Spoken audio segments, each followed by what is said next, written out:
श्री शिवाय नमस्तुभ्यम। हम सबको पता है कि आज है 29 जनवरी यानी कि मौनी अमावस्या का बहुत ही प्यारा सा दिन। मौनी अमावस्या सभी अमावस्याओं में सबसे बड़ी अमावस्या होती है, इसीलिए आप देखो प्रयागराज में 10 करोड़ लोग आज स्नान करने वाले हैं ना।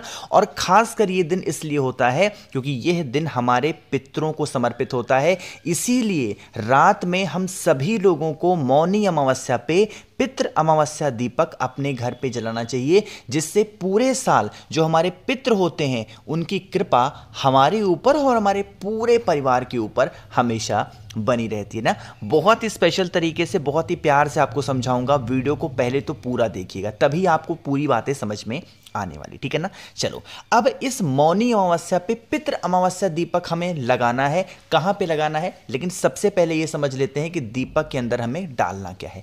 जब हम कभी भी किसी भी विशेष परिस्थिति में कोई भी दीपक प्रज्वलित करते हैं अपने घर पे या मंदिर में, उस दीपक के अंदर हमेशा क्या डालना चाहिए, घी डालना चाहिए। इस चीज का ध्यान रखेंगे। तो दीपक में क्या डालेंगे, घी डालेंगे। दिया आपका नया होना चाहिए, साथ ही साथ दीपक आपका मिट्टी का होना चाहिए। अब घी तो आपने डाल दिया, साथ ही साथ अब हम लोग ये समझते हैं कि इस दीपक में हमें लंबी बत्ती लगानी है या फिर गोल बत्ती लगानी है। हम इस उपाय को कर रहे हैं अपने परिवार की तरक्की के लिए। और तरक्की कैसे हो रही है, पितरों के माध्यम से। तो गुरु जी ने अपनी कथाओं में बहुत बार बता रखा है कि कभी भी दीपक जो हम अपने पितरों का लगाते हैं वो गोल बत्ती का नहीं लगाते, बल्कि कौन सा लगाते हैं, लंबी बत्ती का। बातें समझ में आ रही क्या मेरी आपको? तो आपको भी क्या करोगे, ऐसे लंबी बत्ती लगाना। अब इस उपाय को करने के 3 स्थान पूज्य गुरुजी ने अपनी कथाओं में बता रखे हैं। कौन कौन से स्थान है पहले मैं वो बता देता हूं, लेकिन जो सबसे जरूरी जगह होती है वो होती है जहां पे आप अपने घर में मटका, परिंदा, आरओ लगा रखे हैं, जहां पीने के लिए पानी रखते हो वहां पे। अगर आप घर से बाहर जा सकते हो तो आपके पास में 2 ऑप्शन है। एक तो पीपल का पेड़ है, दूसरा आपके पास में वट का पेड़ है, तीसरा अगर कोई भी नदी, तालाब, सरोवर, कुआं, बावड़ी हो घर के आसपास में, वहां पे भी लगा सकते हो। और अगर ये तीनों जगह आपके घर के आसपास नहीं है, दूर है, तो आप अपने घर के अंदर जो भी मटका है, परिंदा है, जहां से पीने के लिए पानी लेते हो, उस स्थान पे जाना। जो दीपक मैंने आपको बताया, उस दीपक को ऐसे उस स्थान पे रख देना। रख दिया। दीपक में हमने कौन सी बत्ती लगाई है, लंबी बत्ती। तो आप भी क्या करोगे, लंबी बत्ती। अब यहां पे सबसे बड़ा सवाल आता है कि भैया दीपक के नीचे क्या रखेंगे।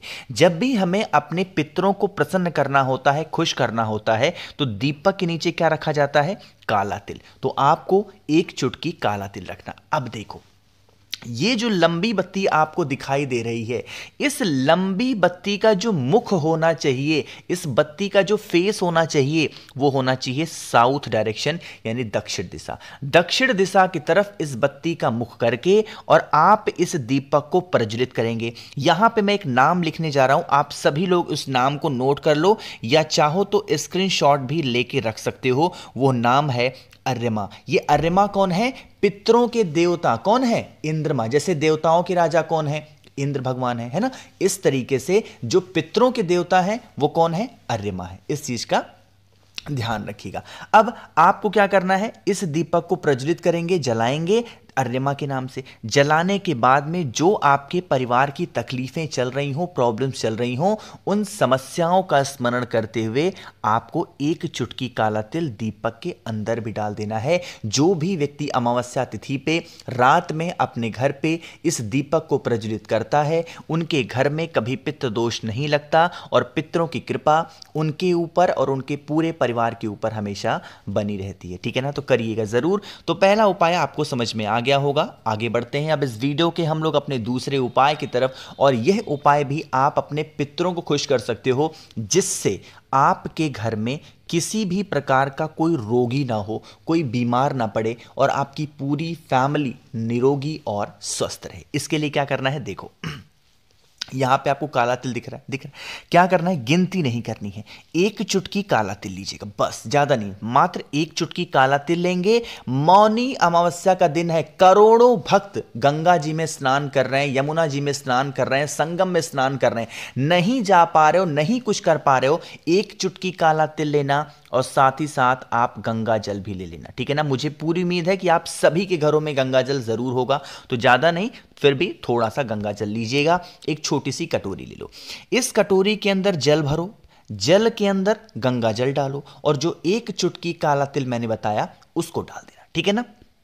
डालने के बाद में क्या करोगे, फिर उसी स्थान पे आएंगे जहां पे भी आप अपने घर में मटका, परिंदा, आरो रखते हो, उस स्थान पर ला करके उस कटोरी को रख देना। पूरे दिन भर में, आज किसी भी समय, दिन में, रात में, कभी भी ला के रख दो। जो भी आपकी प्रार्थना है, जो भी व्यक्ति घर में आपके बीमार पड़ा है, उस बीमार व्यक्ति का नाम और गोत्र बोल देना, ठीक है ना। थोड़ी देर रखा रहने दो, 15 से 20 मिनट, फिर आप इस कटोरी के जल को उठाना और उठाने के बाद में महादेव के शिवलिंग के पास लेकर के चले आना। यहां पर पहुंचोगे तो फेस रखेंगे उत्तर दिशा, नॉर्थ डायरेक्शन, और पूरा का पूरा जल एक ही बार में कटोरी से फिर से वही नाम लेना है। यह उपाय किसके लिए करना है, पितरों के लिए। किसका स्मरण करोगे, पितृ देवता का।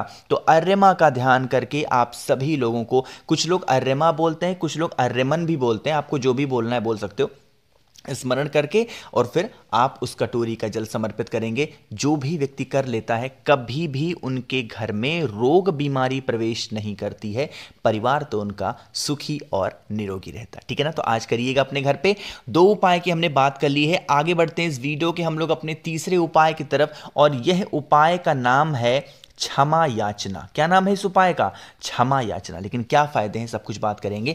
जल्दी से कर दीजिए वीडियो को लाइक, जिसने अभी तक चैनल को सब्सक्राइब नहीं किया, मेरी आवाज आप पहली बार सुन रहे हैं, चैनल को जरूर सब्सक्राइब करेंगे। इसी के साथ ही साथ एक छोटी सी जानकारी आप सभी को देनी है कि रुद्राक्ष आप सभी के धीरे धीरे पैक हो रहे हैं, जितने भी लोगों ने ऑर्डर कर रखे थे।